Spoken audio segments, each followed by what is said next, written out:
Sean todos bienvenidos. Gracias por estar con nosotros el día de hoy. A los que están aquí y a los que se van a reunir. Todas estas fechas se prestan para que el día de hoy estemos sensibles a ver lo que ha pasado con nuestro Señor Jesucristo. De antemano, la mayoría de las culturas se centran mucho en el nacimiento de Cristo, en el desarrollo de Cristo y lo que Cristo trajo a través de su sacrificio perfecto, pero realmente dejan muchas cosas hacia un lado que son las más importantes. ¿Qué realmente Cristo nos regala a nosotros? ¿Usted sabe lo que Cristo realmente nos regala a nosotros? Vamos entonces a ver este tema que se va a llamar Lleno de gracia y de verdad. Jesucristo, la gracia esperada. Y vamos a ir a la porción bíblica que está en Juan 1, versículos del 14 al 17, y lo vamos a leer en la versión de Reina Valera 60. Y les pido por favor a todos que tomen sus Biblias y con todo el respeto que merece la palabra de Dios, vamos a leerlo. Y aquel verbo fue hecho carne y habitó entre nosotros. Y vimos su gloria, gloria como el unigénito del Padre, lleno de gracia y de verdad. Juan dio testimonio de él y clamó: Este es de quien yo decía, el que viene después de mí, es antes de mí, porque era primero que yo. Y recuerden que Jesús nació después que Juan, ¿ok? Ubiquemos esas partecitas. Porque de su plenitud tomamos todos, y gracia sobre gracia. Pues la ley por medio de Moisés fue dada, pero la gracia y la verdad vinieron por medio de Jesucristo. ¿Cuál es el verdadero regalo que nosotros esperamos para cuando nosotros despertamos espiritualmente?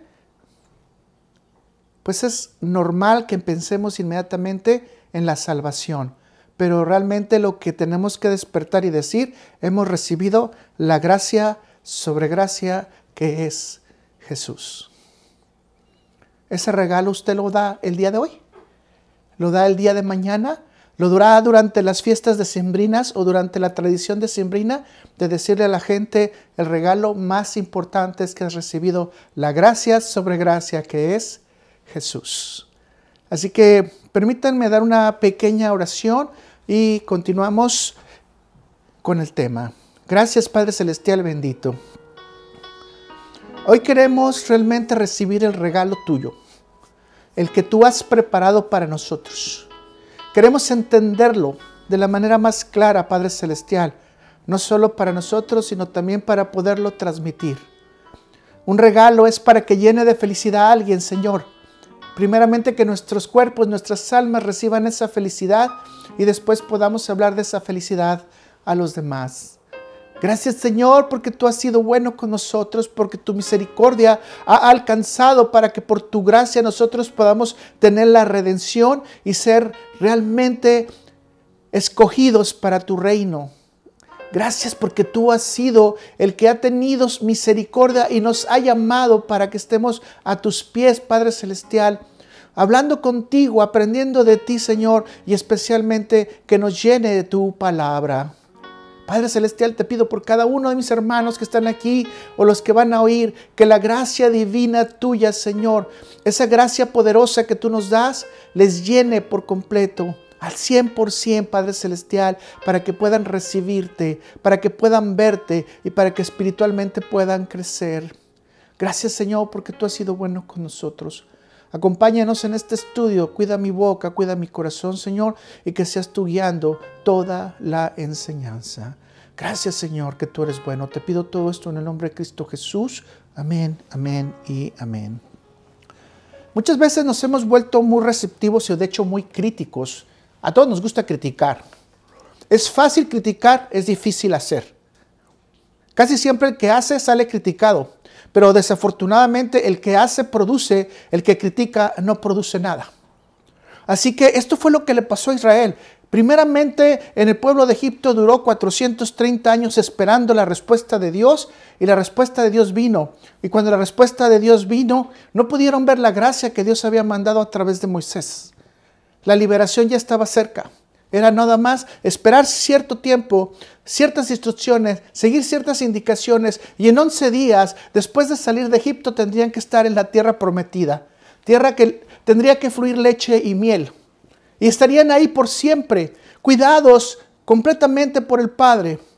Desafortunadamente, la falta de poder creer por ellos, ¿qué fue lo que hizo? Que su corazón se endureció y Dios los castiga y les da 40 años de estar caminando en el desierto hasta que las generaciones de los 20 en adelante desaparecieran.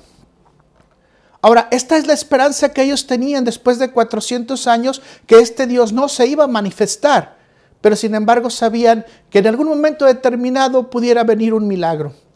Ahora usted piense lo mismo, que cuando estamos hablando de Malaquías hacia el nacimiento de Cristo, pasaron 400 años también. Obviamente los seudoseos, macabeos y todos los que ustedes puedan encontrar ahí, tratando de proteger las escrituras, trataron de hacer su mejor trabajo. ¿Cuál era su mejor trabajo? Buscar la manera de que toda la tradición se pudiera dar y las leyes de Dios que ellos tenían a la mano pudieran cumplirse. No había escritos completos, no los tenían. Muchos de ellos estaban ocultos. De hecho, los últimos escritos fueron encontrados en el Qumran apenas el siglo pasado, alrededor de los 60.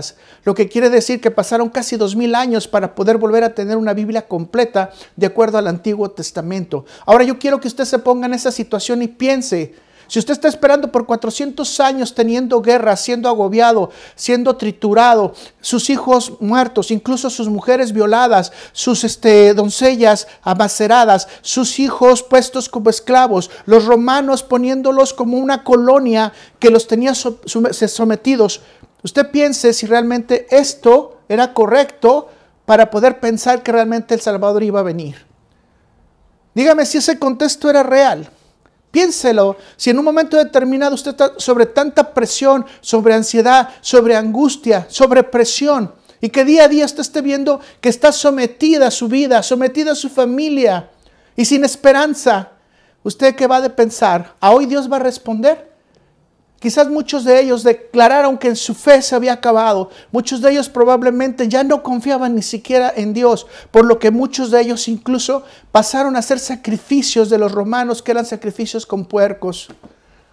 Mis hermanos, muchos de los sacerdotes tuvieron que aprender nuevas técnicas para poder honrar los dioses romanos. ¿Qué le dice eso a usted? Que el corazón de ellos realmente estaba dispuesto a recibir las buenas nuevas de salvación, a recibir las buenas nuevas de que un Mesías había regresado. No era fácil, mis hermanos, no era fácil, porque aparte de esto hemos de recibir un poquito en nuestra cabeza la información que estaba en Isaías, que nos dice que Dios le manda a que estén sordos, ciegos y que no puedan entender tampoco los mandamientos de Dios. Y esto yo se los he dicho mucho, hay que pedirle a Dios que no nos deje sordos y ciegos ante la verdad de la humanidad. Mis hermanos, piensen un poquito si ante esta situación realmente estaban listos para ver la divinidad de Jesucristo. Piensen si realmente ellos estaban pensando en un Dios que iba a venir con paz y reconciliación con Dios, cuando ellos estaban esperando un escudero, estaban esperando un caudillo, estaban esperando un libertador, estaban esperando a alguien que les quitara la opresión. Ahora, yo no estoy justificando al pueblo de Israel, ¿de acuerdo? Lo único que quiero es que nosotros seamos un poco sensibles también al contexto. Porque déjenme decirle que estamos ya en ese momento nuevamente. Ya pasaron 2000 años. Dios no ha dado las manifestaciones. Muchos de nosotros creemos que todo esto es juego, que la segunda venida de Cristo, cada minuto, cada segundo pasa y no se presenta, no viene. De hecho, hay predicadores muy famosos que hasta se burlan de esto. Era niño y ahora pasé adulto y ahora me casé y ahora tengo hijos y aún Cristo no viene. Mis hermanos, esta esperanza es una esperanza que tenemos en nuestro corazón de que Cristo va a regresar como lo prometió. Ahora, si usted compara cuando estábamos con los fariseos, saduceos y los escribas y todos los demás sacerdotes, etcétera, esta gente no estaba ya capacitada en este momento para recibir las buenas noticias que le había mandado el cielo. No estaban entendiendo qué era lo que pasó. Imagínense si en el puro nacimiento de Cristo hubo ángeles y manifestaciones grandes, celestialmente hablando. Los mismos pastores pudieron ser testigos de lo que estaba ocurriendo, mas aún sin embargo no pudieron ver la divinidad que estaba llegando. Estamos en ese momento, mis hermanos, actualmente también, que lo único que queremos es hacer fiestas, intercambiar regalos, hablar con la gente, recordar un poquito del nacimiento de Cristo, pero detrás de esto, ¿qué es lo que está? La comida. Detrás de esto, ¿qué está? Las borracheras, el juego, lo demás que no quiero decir. Pero hay otras motivaciones más por las que se reúne la gente ya en este tiempo. Realmente no es porque estén entendiendo que la gracia de Cristo está próximamente a venir y a manifestarse en nuestra vida. Mis hermanos, desafortunadamente el pueblo estaba sometido a tanta ansiedad como ahora nosotros estamos sometidos a tanta ignorancia. Tenemos una gran cantidad de información, pero una debilidad de información. Tenemos una gran cantidad de información, tecnología, pero una incapacidad mental para poder discernir sobre las cosas más simples, sobre las cosas más sencillas. No podemos distinguir entre un hombre, una mujer, un perro y un hijo, lo he dicho. Nuestra capacidad mental ha decaído. Ya no importa el crecimiento de la inteligencia artificial, ahora lo que importa es el decrecimiento de la mente natural.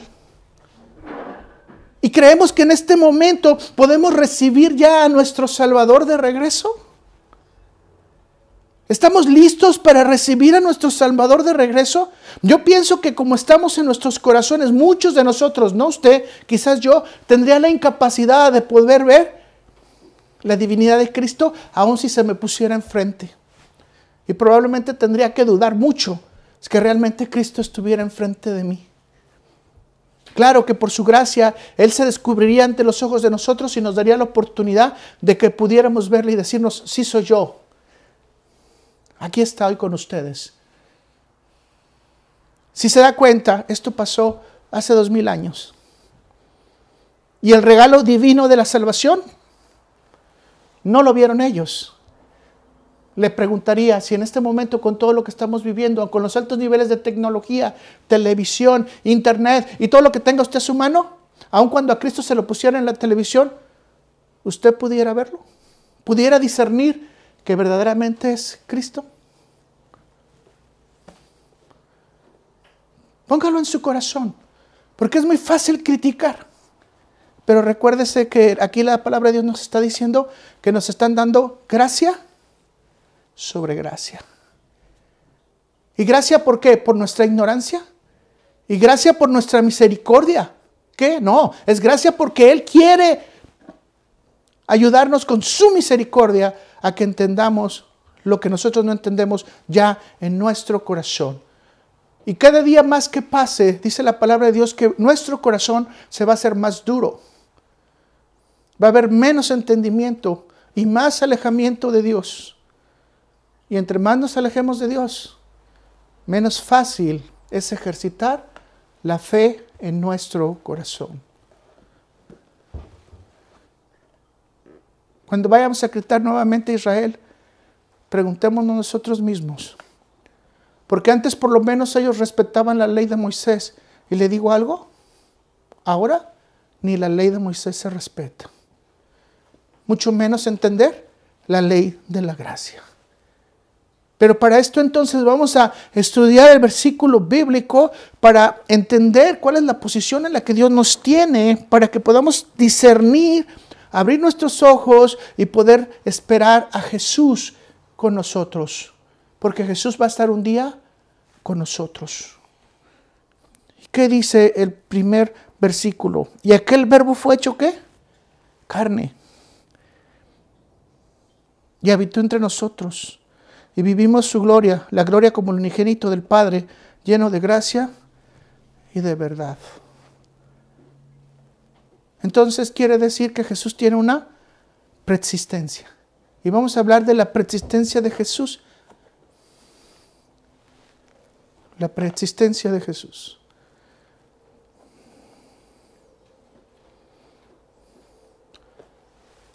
durante el ministerio de Jesús en la tierra, podemos encontrar la naturaleza humana y la naturaleza divina de Jesús. Y estas dos naturalezas fueron evidentes durante la vida y la obra de nuestro Señor Jesucristo en la tierra. Le voy a dar un ejemplo. Encontramos a Jesús en las bodas como hombre. ¿Qué andaba haciendo Jesús en las fiestas? Como hombre andaba en las fiestas, ¿verdad?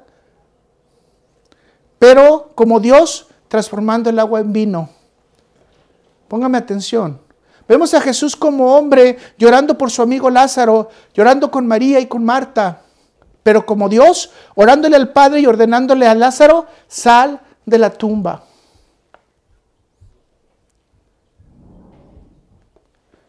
Como hombre, lo vemos cansado en el mar, agitado por la tempestad, con un sueño profundo.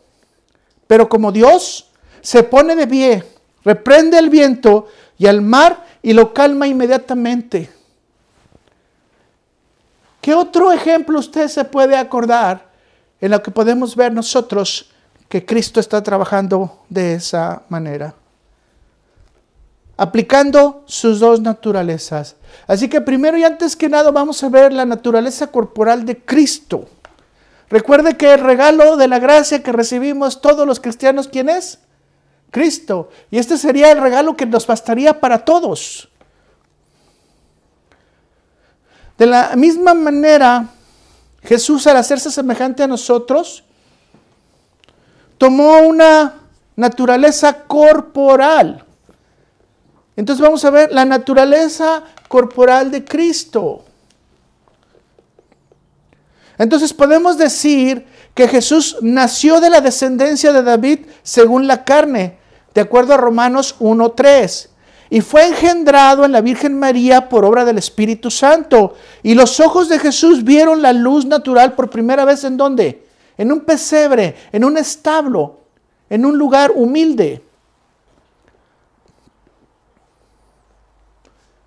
La tradición nos lleva a celebrar este magnífico día que Jesús nació, porque nos trajo la esperanza al mundo. De paz nos llenó de libertad y nos quitó la opresión. De hecho, la gente, imitando a Dios, muchas veces da regalos, emulando la gracia divina. La gracia divina que es en Dios nos dio el regalo que es Jesucristo. ¿Qué celebramos realmente cuando nosotros vemos el nacimiento corporal de Jesús? Que Dios tuvo misericordia de nosotros, mis hermanos, y nos regaló en su gracia a que su Hijo viniera a esta tierra por amor a nosotros.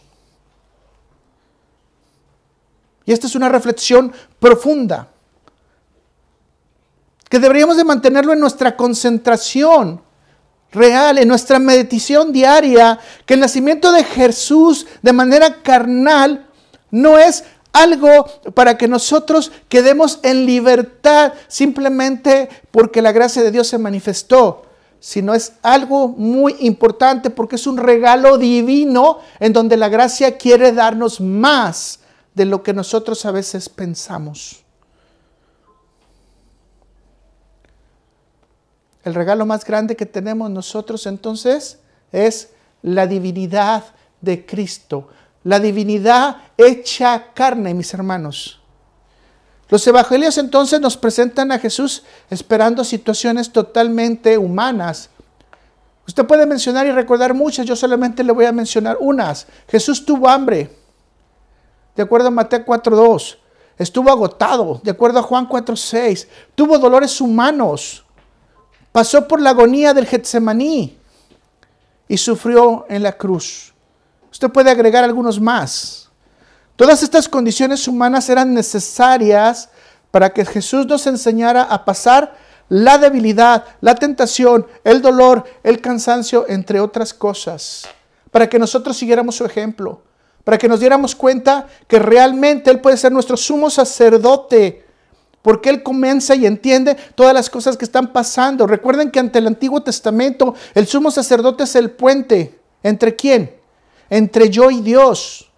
Y por lo tanto necesitamos un sumo sacerdote que nos entienda como seres humanos. Y yo creo que usted y yo tenemos debilidad, hemos pasado tentación, tenemos dolor, tenemos enfermedad, hemos tenido cansancio, hemos sido presionados de hecho. Pero ¿quién está ahí? Jesús, para que nos escuche, para que nos entienda, para que hable a nuestro corazón. Vea lo que dice Hebreos 2, versículo 17 al 18. Por lo cual debería ser en todo semejante a sus hermanos, para venir a ser misericordioso y fiel sumo sacerdote en lo que a Dios se refiere, para expiar los pecados del pueblo. Y vea lo que dice el 18. Pues en cuanto él mismo padeció siendo tentado, es poderoso para socorrer a los que son tentados. Vea cómo Jesús se acerca a nosotros en los momentos de exigencia, en los momentos de presiones. Usted dígame cuál momento de presión tiene. ¿Enfermedad? ¿Problemas en el trabajo? ¿Problemas en la escuela? ¿Cuál es el problema que usted tiene? Bueno, déjeme decirle que Jesús entiende porque Él entró en el sistema de la carne para que nosotros pudiéramos entender que Él nos quiere mostrar que sabe qué significa que nos duela. Mis hermanos, es muy importante que las presiones que sentimos y en nuestro caminar con Dios podamos acudir a Él. No desprendernos de Él. Acudir a Él, estando seguros en cualquier sentido que Él ya ha vivido todo esto. Pero ¿sabe qué es lo más importante? Él puede liberarnos de eso o puede ayudarnos a que trabajemos con eso. Sin embargo, yo se los he dicho mucho y se los voy a volver a repetir. Jesús tiene una cita con usted en el trono de la gracia. Se lo repito. Jesús tiene una cita con usted en el trono de la gracia. Ahora, si por fe nos falta, Jesús tiene una cita con usted en cualquier lugar en el que usted quiera. Solamente necesita disponer su corazón a hablar con Él. Jesús le entiende. Jesús es su sumo sacerdote. Jesús vivió en la carne. Jesús no vino solamente para que nosotros tuviéramos esperanza. Jesús vino para entender que Dios está con nosotros. Que Dios vive con nosotros. Que Dios se manifiesta en nosotros. Y que Jesús es la manifestación de la gracia. La gracia encarnada la podemos ver en Cristo. Vamos a la otra naturaleza de Jesús, que es la naturaleza divina de Cristo. Y ustedes aquí es donde posiblemente vamos a tener problemas porque muchos no aceptan la naturaleza divina de Cristo. Porque mucha gente cree que solamente Jesús vino, nació y cuando nació se perfeccionó. Y de hecho que Dios lo perfeccionó. Pero vamos a ver esto. Repitamos el versículo número 1 y yo lo voy a repetir de la versión de Dios habla hoy, que es Juan 1:14. Y luego va a decir, escuche con mucho cuidado.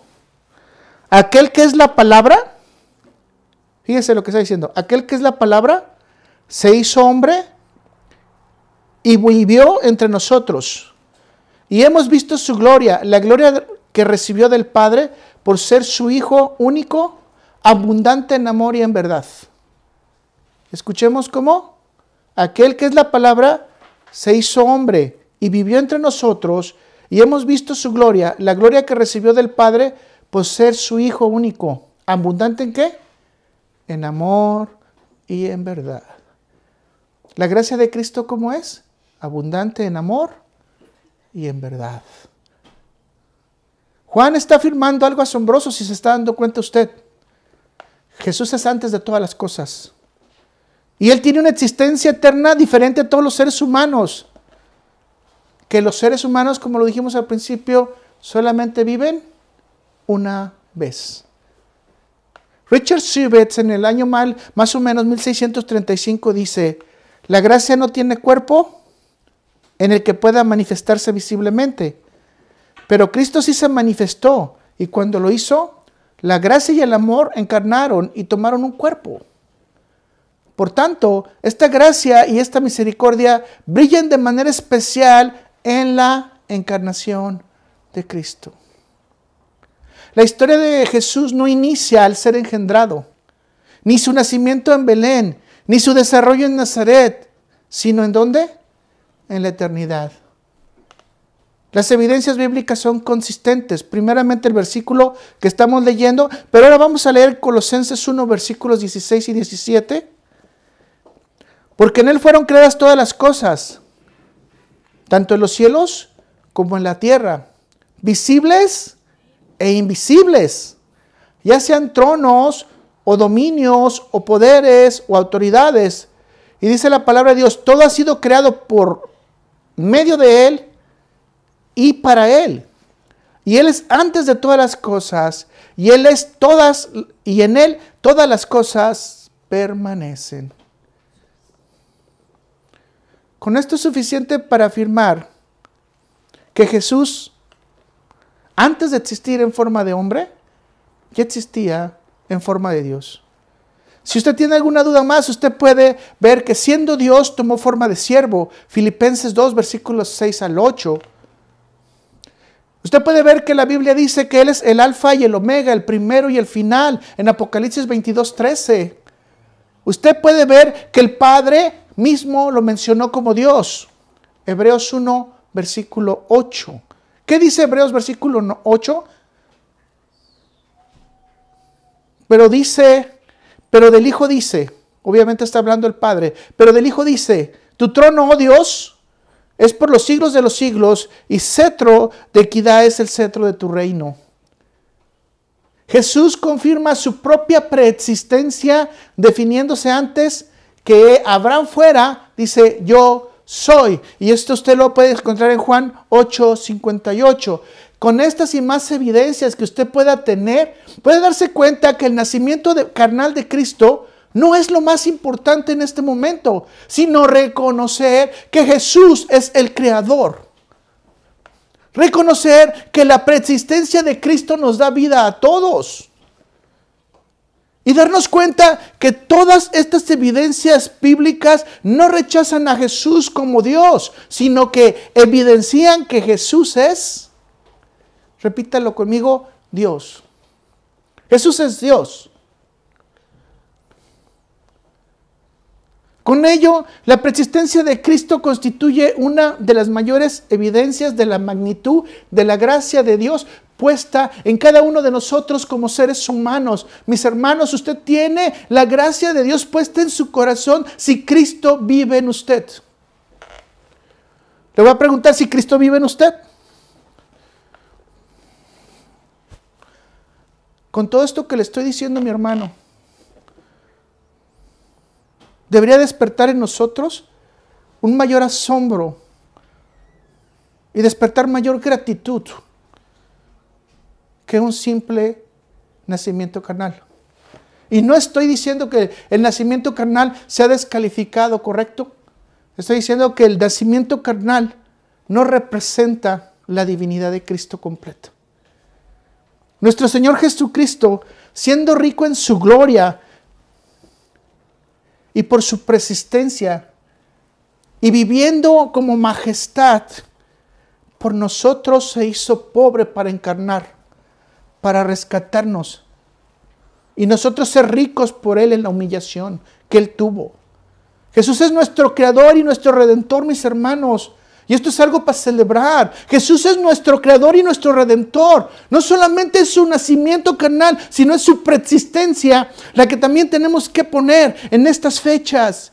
Recordar que Él es el que crea, Él es el que salva, Él es nuestro Señor, Él es nuestro guía. Y mientras no entendamos esto, no podemos entregar en nuestro corazón y decir, este es el regalo de la gracia sobre gracia que Dios nos ha dado. Sería interesante que en este momento pudiéramos meditar que no es solamente el nacimiento carnal de Jesús, sino es todo lo que ha hecho por nosotros.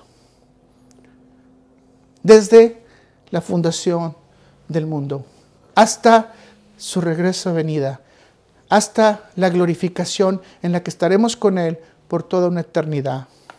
Esto nos tendría que llevar a alabar de rodillas a Dios a pedirle de su gracia y mantenernos ante Él. Señor, no hemos entendido el verdadero regalo que nos estás dando. No lo hemos entendido. No hemos llegado a Él. Desafortunadamente la tradición nos ha desviado únicamente a ver a la Sagrada Familia, pero se nos ha olvidado ver la divinidad de Cristo puesta en la carne de Cristo corporalmente y la divinidad de Cristo cuando no tenía carne. Porque la divinidad de Cristo, aunque no lo veamos ahorita, sigue a la derecha del Padre, trabajando por nosotros y extendiendo su gracia, trabajando como sacerdote. Y lo más importante, hablando con el Padre para que nosotros tengamos misericordia y verdad, para que con la verdad podamos también tener libertad. Vamos al siguiente punto. Jesús regaló la enseñanza y la verdad. Vamos a ver los regalos de Jesús. Fíjense, no solamente se regaló a sí mismo, sino ¿qué más? Regaló enseñanza y verdad. Déjenme decirle lo que dice en Marcos 6:34 en la Biblia textual. Y ponga mucha atención cómo lo dice la Biblia textual. Que se trata es casi transferir las palabras casi semejantes a como está el original. Al desembarcar vio un gran gentío. ¿Qué había? Muchísima gente. Usted tiene que darse una imaginación, si alguna vez se reunieron 5,000, 4,000, ¿cuánta gente pudiera haber estado ahí? Y dice, y se le enternecieron las entrañas por ellos, porque eran como ovejas que no tienen pastor, y comenzó a enseñarles muchas cosas. Esto a veces lo pasamos por alto, pero ¿por qué quise verlo en esta versión? Porque la Biblia, a través de los salmos y a través de los proverbios, nos habla mucho del hígado, del riñón, nos habla del corazón, del estómago. Esas son las entrañas consideradas. O sea, si usted tiene emociones muy fuertes, le van a pegar en el estómago. Por ejemplo, cuando dice la gente que está enamorada, ¿no? Que siente maripositas. O cuando usted tiene un enojo muy fuerte, que siente como que le golpean el estómago. Bueno, imagínense lo que nos está hablando aquí de la humanidad de Jesús, que dice que se enternecieron las entrañas. ¿Qué tanta emoción estaba sintiendo Cristo cuando vio a estas personas? ¿Qué sentía? ¿Pero qué dice? Él no se quedó parado. Jesús no se quedó esperando. Jesús dice que comenzó a enseñarles. ¿Comenzó a qué? A enseñarles. Mis hermanos, cuando nosotros vemos gente que no está teniendo la orientación real de Dios, cuando estamos viendo que están siendo perdidas, cuando estamos viendo que le están dando un falso, voy a decirlo así, evangelio, o un evangelio adulterado, ¿qué tenemos que hacer? Deberíamos de tener esa emoción que Cristo tuvo, que se nos conmueva todo nuestro sistema y empezar a enseñar.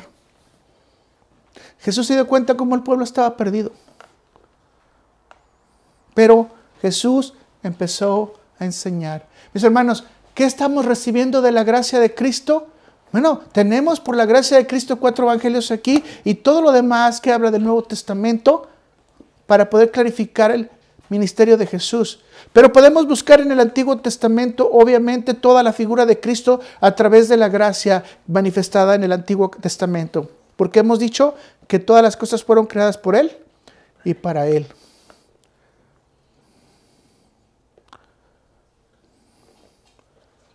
En este momento estamos confrontando, por ejemplo, las redes sociales. Y en las redes sociales muchas personas dicen que no debemos de tener doctrina. De hecho, algún chavalito por ahí, a mí siempre me llama mucho la atención los jóvenes, porque desafortunadamente por la experiencia que tienen a veces dicen cosas que no son correctas. Y dice que la doctrina es un camino al diablo. Y de hecho que la doctrina la hizo el diablo. Entonces que la doctrina se tiene que descalificar. En estos y otros versículos en que encontramos que Jesús está haciendo ¿qué? Enseñanza. Y déjeme decirle, ¿qué es lo que estaba enseñando Jesús? Doctrina. ¿Qué estaba enseñando Jesús? Doctrina. Estaba enseñando cómo debería de aplicarse el Antiguo Testamento que nosotros conocemos ahora, que en ese momento era el único testamento que tenían. Ojo, era lo único que conocían como verdad. Jesús se los estaba recordando y les estaba enseñando doctrina. Y si usted tiene una duda, usted puede consultar Mateo 7, versículos 28 y 29, donde la gente se asombraba de la doctrina de Jesús. O si lo quiere ver en otra traducción, lo puede ver que la gente se asombraba de la enseñanza de Jesús. Entonces, mis hermanos, tenemos que tener mucho cuidado, porque Jesús nos regaló por su gracia que nosotros podamos entender las instrucciones que el Padre ha dado y que éstas no sean tan difíciles de practicar, sino que sean útiles para nuestro corazón. Y Jesús lo dice muy claro: yo no quiero que ustedes sean ricos en esta tierra, sino yo quiero que sean ricos ¿para con quién? Para con Dios. Y nos dice: yo no quiero que ustedes se vistan con las vestimentas de esta tierra, sino que ustedes se vistan de santidad. Jesús no nos está diciendo sus cuerpos van a quedar en la tumba, sino que sus cuerpos van a ser glorificados.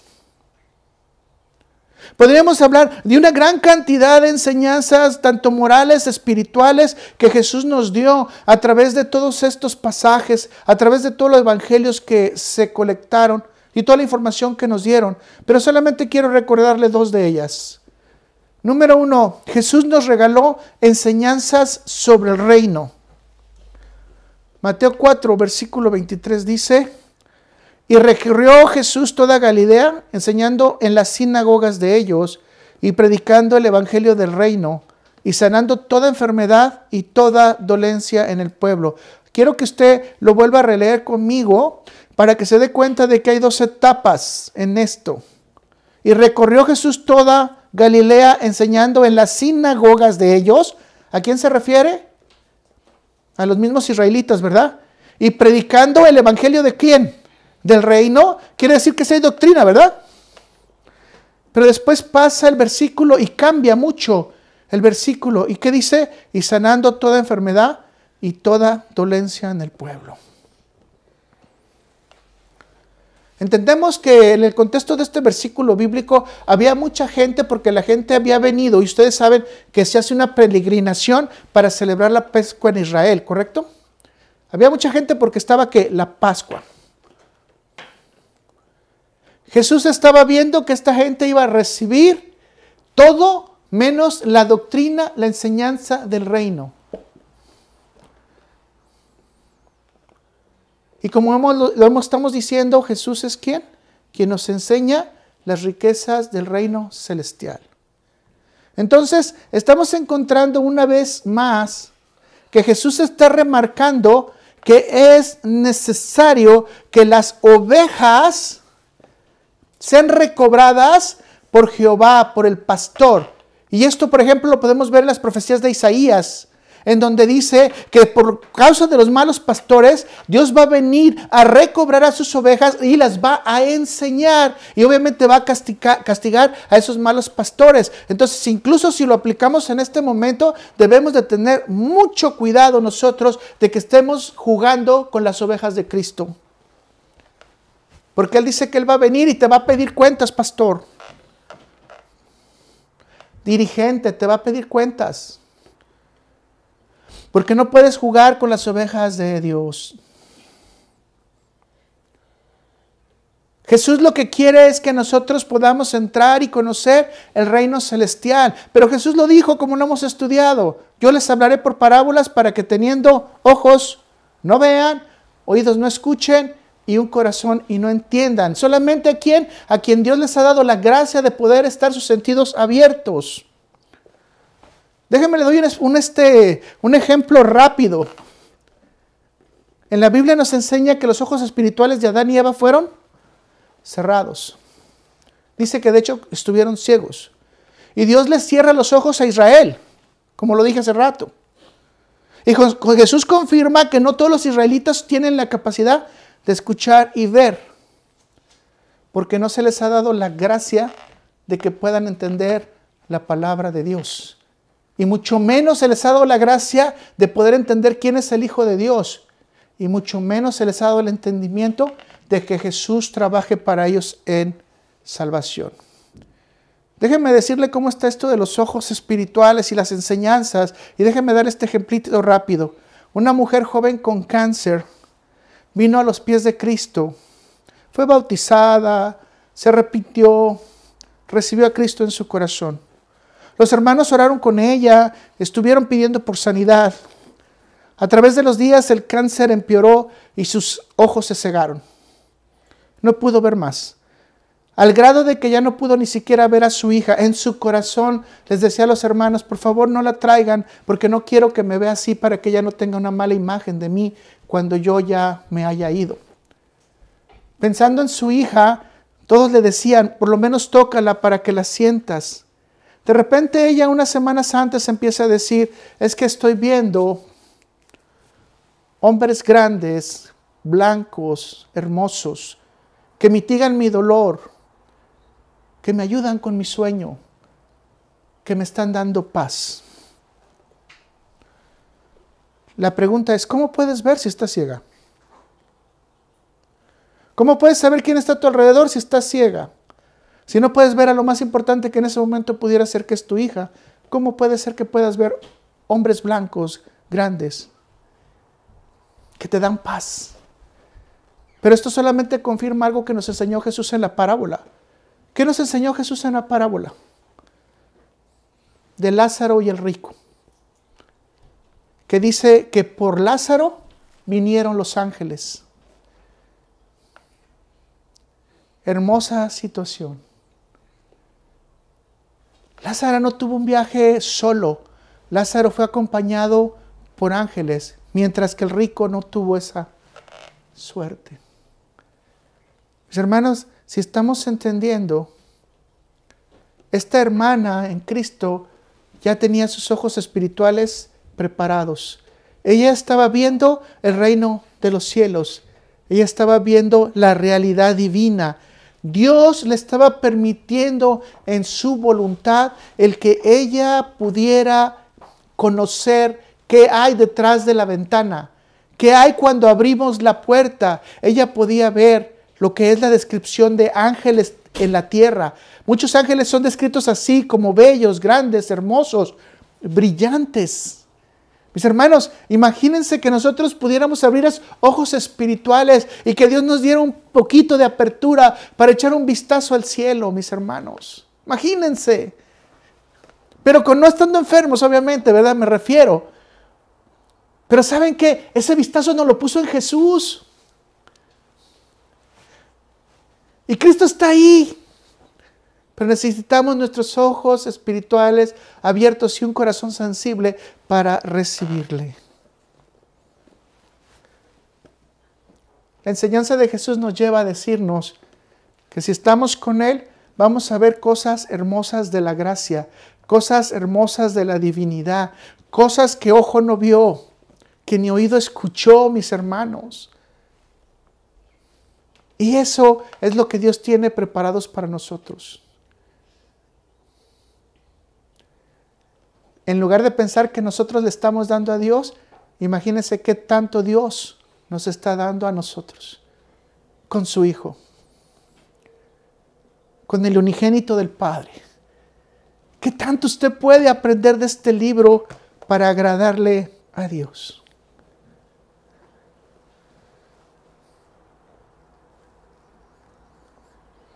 Mis hermanos, hemos estudiado el reino de los cielos a través de las primeras veces que nos juntamos. Se ha de recordar ustedes casi 3 años atrás, en el 2020.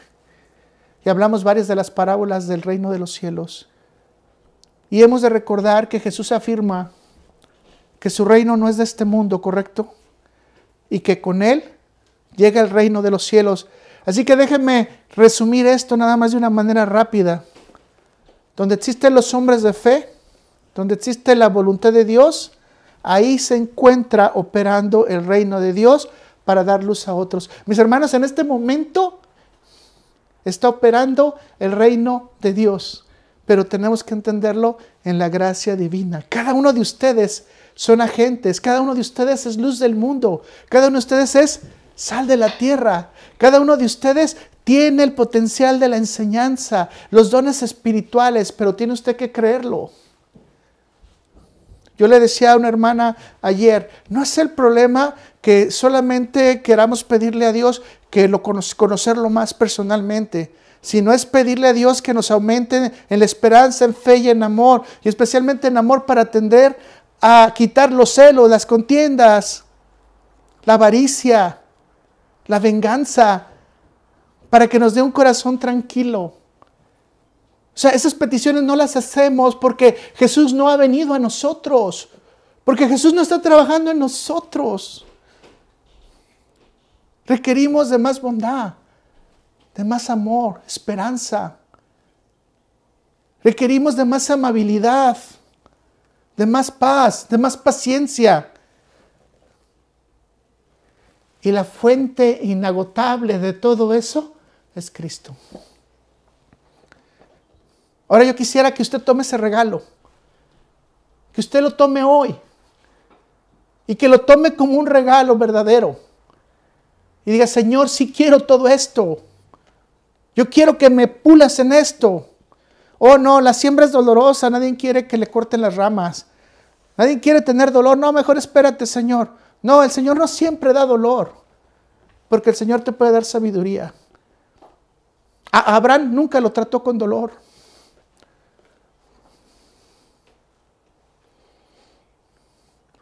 A David lo tuvo que corregir con dolor. Los caminos de Dios son diferentes. Necesitamos decirle, Señor, quiero ese regalo de verdaderamente ir creciendo, como lo dice tu palabra, conforme a la estatura del varón perfecto que es Cristo, y que tú me vayas haciendo efectivamente a la imagen de tu Hijo unigénito que es Jesús, para que verdaderamente yo camine en la gracia de Dios. Y que ahora sí, como lo dijimos anteriormente, que los demás puedan dar testimonio de mí, que verdaderamente yo estoy trabajando en el camino de Dios. Porque aquí dice muy claramente que Jesús nos enseña el reino del cielo para que cuando nosotros nos presentemos a cualquier lugar y pongamos nuestros pies, seamos agentes del cielo, hijos de Dios. Si usted se dio cuenta en el versículo que estamos estudiando en Mateo 4:23, entonces, Jesús también regaló las evidencias de su divinidad. Jesús regaló las evidencias de su divinidad. Podemos entender entonces que Jesús nunca renunció a enseñar, que nunca renunció a que todos nosotros tuviéramos el reino de los cielos y que lleváramos a Él a todas las naciones. Jesús nos regaló compasión, misericordia, sanidad.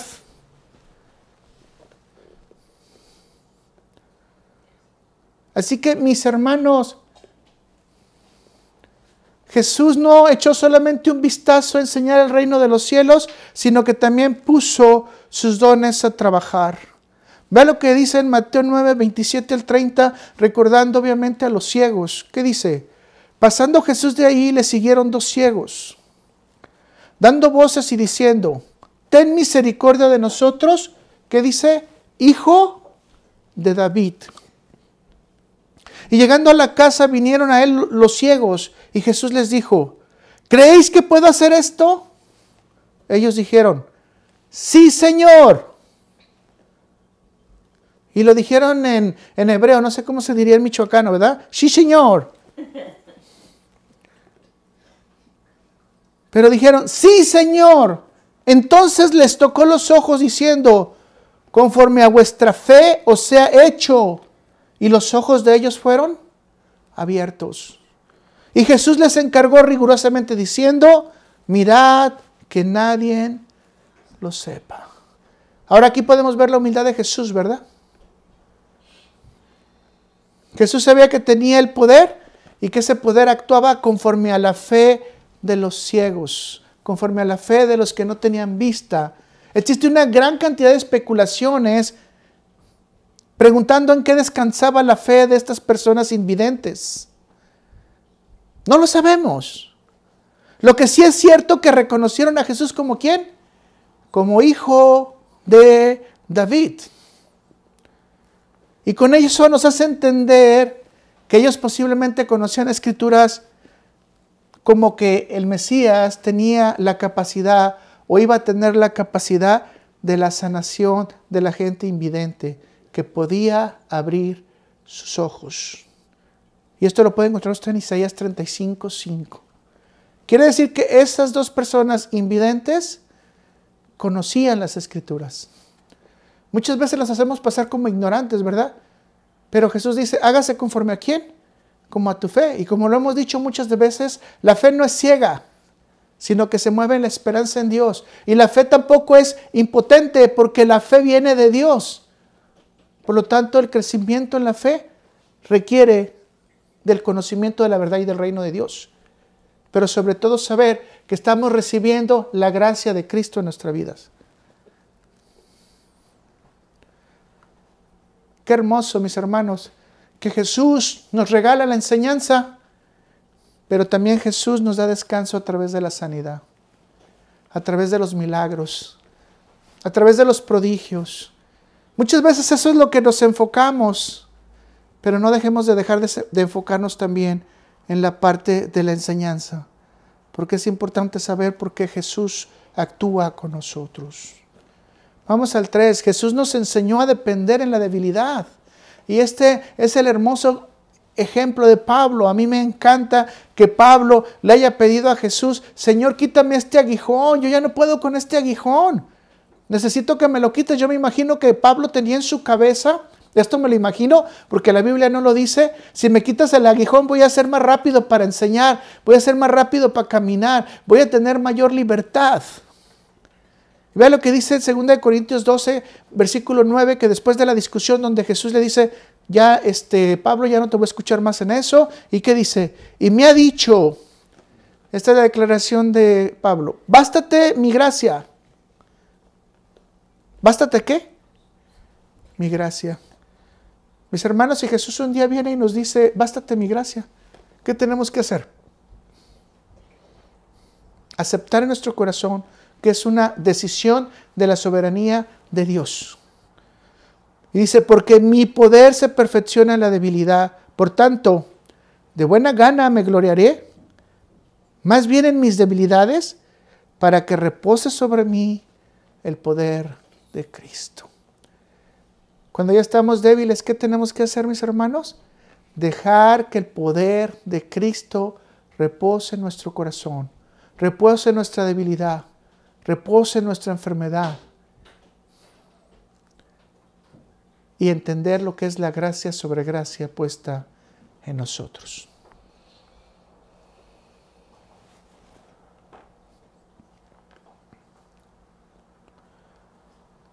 Le voy a decir, Jesús alienta a Pablo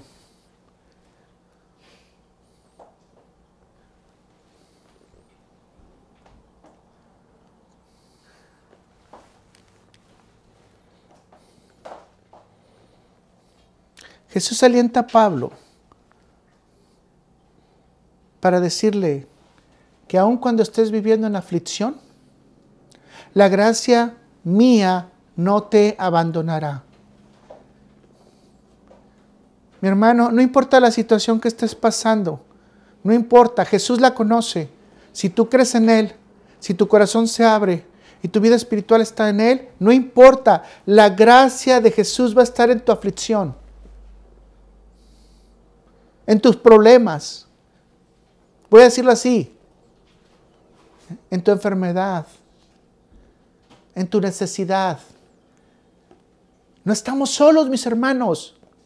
La gracia de Jesús ha sido un regalo que Dios nos mandó para ver visible a Jesús y ver que en su encarnación existe la totalidad de Dios. Jesús nunca te va a abandonar, al igual que nunca abandonó a Pablo, al igual que nunca abandonó a Pedro, al igual que nunca abandonó a ninguno de sus enviados. Esto nos lleva entonces a la reflexión, que es vivir para nosotros. ¿Qué es vivir para nosotros? Y con esta escritura nos dice que es mejor vivir con una aflicción con un problema, con la gracia de Dios, que ser sanos estando lejos de la gracia divina de Dios. MacArthur dice, cuanto más débil sea el instrumento humano, con más claridad resplandece en medio de la prueba la gracia de Dios. Y esto es para que nosotros entendamos que entre más débiles, más se ve la acción de Dios resplandecer en nuestra vida. ¿Quiere que resplandezca la acción de Dios en su vida? Manténgase débil, manténgase bajo, manténgase humilde, manténganse bajo la dirección de Dios, bajo el temor de Dios y en mucha sabiduría.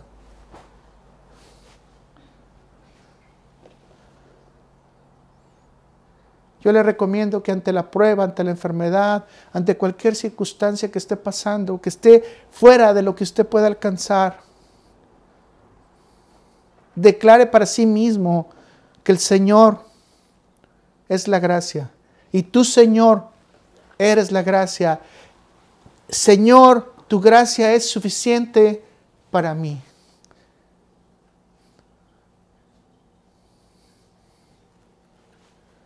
Así que Jesús nos enseña doctrina, Jesús nos enseña el reino de los cielos, Jesús nos enseña que nosotros llevemos el reino de los cielos, Jesús nos enseña a que podamos pedirle la enfermedad, pero también Jesús nos enseña a entender que en la debilidad Él es suficiente.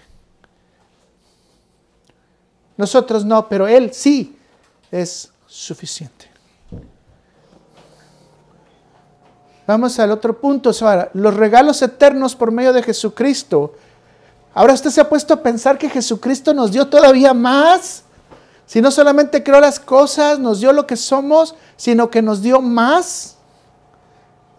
En la encarnación de Jesucristo nos trajo a todos grandes bendiciones que no meditamos cuando hablamos de la venida de Jesús o la primera vez que Jesús estuvo en esta tierra. Y la primera cosa que Jesús nos da es la oportunidad de tener un nuevo nacimiento espiritual. Le voy a decir, cuando usted tiene hambre quiere degustar una buena comida, ¿no? Cuando usted tiene hambre, no importa, pero usted sabe cuáles son las mejores comidas que usted pudiera buscar. Le voy a preguntar ahorita, ¿cuál es la mejor comida que usted pudiera buscar si no es empezar a disfrutar la naturaleza divina? ¿Cuántos de ustedes quieren disfrutar la naturaleza divina? Bueno, con el nuevo nacimiento empezamos a saborear la naturaleza divina. Empieza nuestro proceso de transformación, que obviamente, como lo hemos dicho y lo voy a volver a mencionar, esto no va a terminar hasta la glorificación. Yo les dije algunas semanas atrás, por favor, usted piense que es tener una vida sin pecado. Imagínese cómo sería el reino de los cielos. Involúcrese ahí. Abra su corazón para recibir a Dios. Usted puede llegar a la glorificación de la gracia de Dios si usted ha sido elegido y tenido un nuevo nacimiento. Le voy a regalar, entonces a dar a reconocer 4 de los regalos que Jesús nos dio. No voy a agotar todos porque son muchos, pero por lo menos vamos a darle una pasadita, como les he dicho a veces. En este caso son puras rascaditas pequeñas, ¿no? Cuando tendríamos que meternos a excavar. Pero bueno, por lo menos tener la idea. Jesús no nos ha regalado mucho hasta ahorita. Jesús nos ha dado mucho hasta ahorita. Hemos entendido todo lo que Jesús nos está dando con su preencarnación, su preexistencia. ¿Estamos entendiendo qué es la divinidad, la gracia sobre gracia puesta en nosotros? Pero ahora en su carne y en su divinidad, Jesús nos regaló su sacrificio para perdón de pecados. Jesús nos regaló su sacrificio para perdón de pecados. 1 Pedro 2:24 dice, quien llevó él mismo nuestros pecados en su cuerpo sobre el madero, para que nosotros, estando muertos de los pecados, vivamos a la justicia, y por cuya herida fuiste sanados. ¿Por la herida de quién estamos siendo sanados? De Jesús. Y esto nos lleva a las escrituras en Isaías, ¿verdad? Vean qué hermoso esto. Jesús en su regalo expiatorio con su muerte sacrificial en la cruz, nos eliminó de la culpa y el pecado. Nos puso justificados ante Dios y nos presentó aceptos al Padre. Ya no tuvimos que pagar la multa nosotros que no podíamos pagar. Jesús la pagó por nosotros. Nosotros no podíamos pagar la fianza. Jesús pagó la fianza y nos liberó.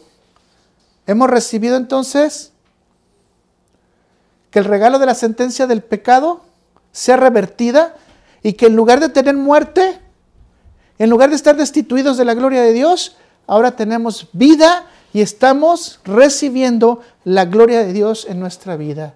Y yo siempre recuerdo a Moisés, y esto quizás es muy trillado en mí, pero yo siempre pienso en esas palabras: Señor, déjame ver tu gloria.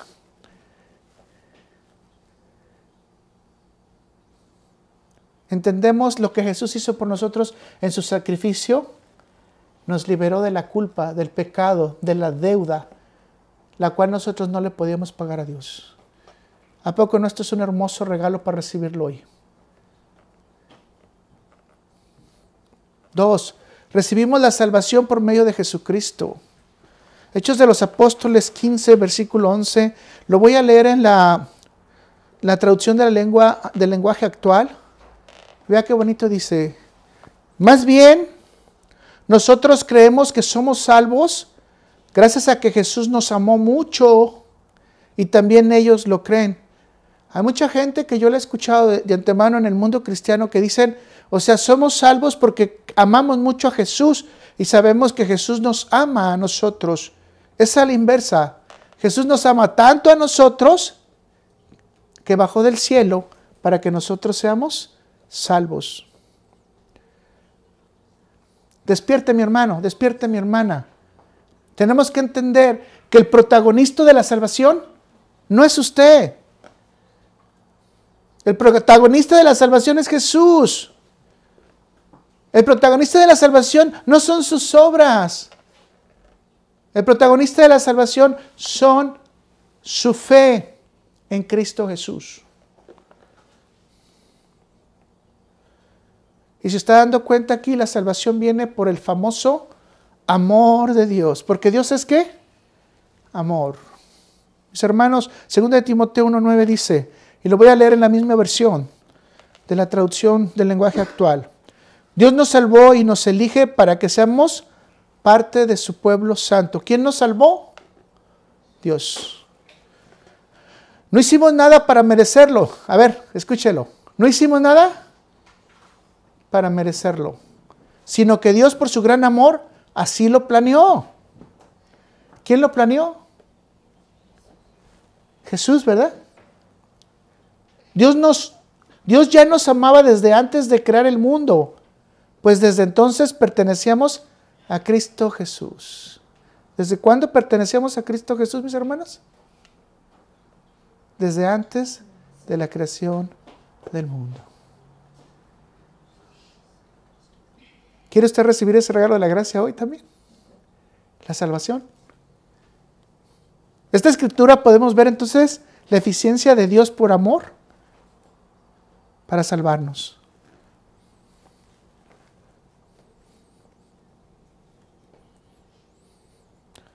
Así que mis hermanos, con todas sus obras, Pablo nos está diciendo, usted no puede hacer nada para merecer la justificación y la santificación.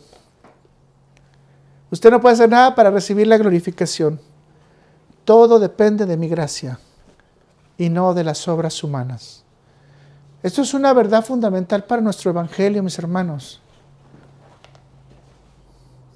La salvación es de la gracia por medio de la fe en Cristo Jesús, y las obras correctas humanas no son el producto o el reflejo de la gracia divina, mis hermanos. Déjeme decirle que esto es muy importante. Sus obras y mis obras en Cristo reflejan la divinidad de Dios. Pero su maldad y mi maldad no reflejan la pureza de la santidad de Dios. Así que nuestras obras, nuestro testimonio, realmente sea recto ante Dios. 3. ¿Qué otro regalo nos dio? Por medio de Jesús recibimos el regalo de la resurrección. ¿Cuántos quieren resucitar? ¿Cuántos quieren ser levantados? Bueno, Lázaro ya experimentó eso, ¿verdad? Déjeme decirle que la resurrección es uno de los grandes conflictos existentes ahorita en la tradición cristiana. Muchos dicen que la resurrección ya ocurrió y que fue en Cristo y que ya no debe de haber nada más. Sin embargo, el levantarse de la tumba no solo fue el ejemplo que tenemos de Cristo, sino también es la promesa que tenemos de Cristo. Vamos a ver esto en 1 Corintios 15, versículos 20 al 22. Mas ahora Cristo ha resucitado de los muertos. Primicias de los que durmieron es hecho. ¿Primicias de quién? De los que durmieron. Obviamente, Pablo no se está refiriendo a los que fueron a dormir a la cama ahorita, ¿verdad? Sino está hablando de la muerte. Porque por cuanto la muerte entró por un hombre, también por un hombre la resurrección de los muertos. Porque así como en Adán todos mueren, también en Cristo todos serán vivificados. ¿Cuál es el regalo de la gracia, mis hermanos? ¿Cuál es la promesa de la gracia? Que estaremos siendo glorificados y vivificados para siempre, pero especialmente si tenemos que ver la muerte, la promesa más grande es que vamos a resucitar. ¿A poco a usted no le gusta eso? Saber que hay una esperanza en el futuro. Déjenme de todos mostrarle un hecho parcial de la resurrección en el evento de la muerte de Cristo. Vamos a Mateo 27, versículos 50-52, y lo voy a leer en la Biblia de las Américas, ¿ok? Y dice el 50, entonces Jesús, clamando otra vez a gran voz, exhaló el espíritu. Y aquí que el velo del templo se rasgó en dos, de arriba abajo, y la tierra tembló y las rocas se partieron. Imagínense qué evento tan hermoso, ¿no? Pero vea lo que dice el 52, y esto como que sale. Y los sepulcros se abrieron, y los cuerpos de muchos santos que habían dormido, resucitaron. Ante la muerte de Cristo y la presencia de Dios, los cuerpos que hicieron, resucitar. Ahora, la Biblia no nos aclara cuánto tiempo tenían de muertos estos santos, ¿ok? Que obviamente esto quiere decir que era gente justificada ya por fe, gente que estaba esperando en el Mesías, gente que estaba esperando en el regalo de Dios, en la bondad de Dios. Ahora, yo se los he dicho de alguna manera, imagínense que usted está en su casa y viene un familiar que ya murió hace muchos años y habla con usted frente a frente. No sé cómo usted lo vería. Y esto no estamos hablando de fantasmas, ¿no? Estamos hablando que los cuerpos resucitaron. Claro, esta gente volvió a morir, obviamente. Pero esto es una seguridad que ya la Biblia nos tiene guardados de que la resurrección es un hecho. Es un hecho. Y dice que los muertos en Cristo resucitarán primero y después lo que estamos esperando, de acuerdo a Tesalonicenses. Así que, mis hermanos, ¿qué regalo nos está dando Cristo hoy? El que tengamos la fe puesta en que vamos a resucitar si es que tenemos que enfrentarnos a la muerte. Ahora, si Cristo viene hoy, que muchos de nosotros estamos diciendo, Señor, ¿por qué te estás tardando tanto? Estas cosas van de mal en peor, pero sabemos que van a empeorar, así que sabemos que Cristo no va a llegar ahorita. Tienen que empeorar más, pero sabemos que Jesús ya nos ha dejado otro regalo más, el de la resurrección. Con este regalo de la gracia, todo el creyente tendrá el gusto de ver su resurrección total y la glorificación y tener la oportunidad de estar de frente de Dios cara a cara, mis hermanos, a sus pies, disfrutando de su luz admirable en la Nueva Jerusalén y en los cielos. El cuarto regalo que le quiero hablar a hoy, le digo, hay muchos más regalos que Cristo nos dio, ¿verdad? Muchos más. A través de Jesús recibimos el regalo de la vida eterna.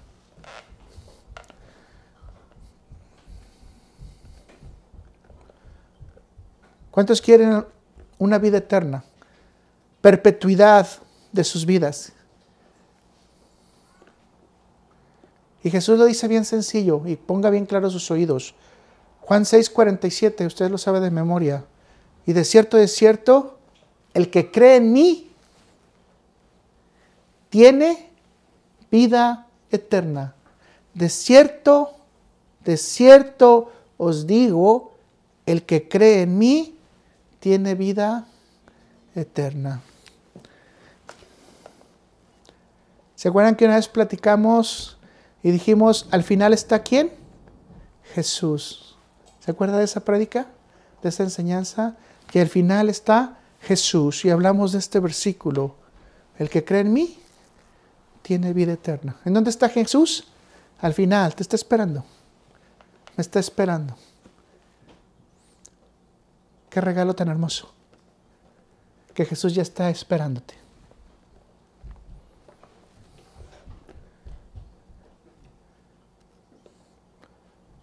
Recuerde que no son nuestra gracia, ¿verdad? Sino es la gracia de Dios. No son nuestras obras, sino es la gracia de Dios. Es solamente la fe actuando a través de la gracia del Señor. Vean lo que dice Romanos 5, versículo 20-21, y casi estamos ya terminando. Pero la ley se introdujo para que el pecado abundase. Mas cuando el pecado abundó, sobreabundó la gracia. Para que así como el pecado reinó para muerte, así también la gracia reine para justicia, para la vida eterna, mediante Jesucristo, Señor nuestro. Está claro el medio, ¿verdad? ¿Y qué dijimos que Jesús es? Gracia y verdad. Gracia sobre gracia. Jesús es la plenitud de la gracia. Ahora sí, mis hermanos, quizás ya estamos un poquito más envueltos en lo que realmente tenemos que meditar este día o estos días, en los que se habla tanto de Jesús, de su nacimiento, de su venida, pero que también tenemos que hablar de su persistencia y de sus regalos.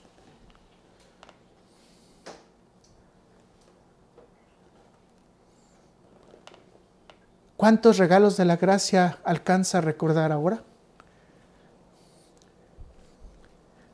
¿Cuántas cosas Cristo le está dando hoy? Y le voy a decir algo, todos los regalos que nosotros podemos dar a los demás son regalos temporales. Pero cuando usted da a Cristo, es un regalo eterno. Cuando usted enseña el Evangelio, es un regalo eterno. Cuando usted da la palabra, es un regalo eterno. Jesús no nos da regalos temporales, mis hermanos. No nos da regalos que van a caducar de acuerdo a una fecha, o se van a echar a perder conforme al tiempo, o se van a destruir conforme a su consistencia. Jesús nos está dando regalos de la eternidad. Jesús nos está dando regalos del amor divino. Jesús nos está incluyendo en su amor a ti y a mí, para que tengamos toda la gracia en Él. Mis hermanos, siempre que recuerdes a Cristo, no solamente en estas fechas, recuerda que Cristo ha glorificado su nombre y ha venido aquí para darte su regalo, la gracia sobre gracia, que la gracia sobre gracia es Él mismo. El regalo de la eternidad, de su nacimiento, y ahora te voy a decir de su segunda venida. Todos esperamos con ansia la última promesa que nos hizo de que Él va a venir. Lo vamos a ver en los cielos. Va a mandar a sus ángeles. Va a separar el trigo de la cizaña y dejará que sus justos vengan a Él para que vivan una eternidad. Ese es el Señor Jesús, que no solamente bajó del cielo, se humilló, dejó su reino para que nosotros pudiéramos disfrutar de la vida eterna en Él. Ahora sí te pregunto, ¿puedes hablar de la gracia de Cristo? ¿Puedes hablar del gran regalo que Dios nos mandó? Y ahora podemos mostrar cuál es el motivo real de su venida. que venía cargado de regalos. Él es el verdadero dador, porque Él es el creador.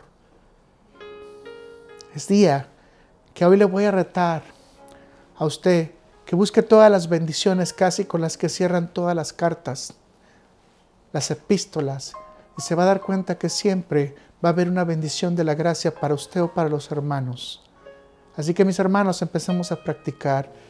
Yo le dejé en la última parte de su boletín para que usted venga, oremos, y para que usted busque oraciones de la gracia que puede recibir de Cristo y agradecerle a Cristo hoy sí por todo lo que Él nos ha dado. Gracias, Señor. Vamos a orar.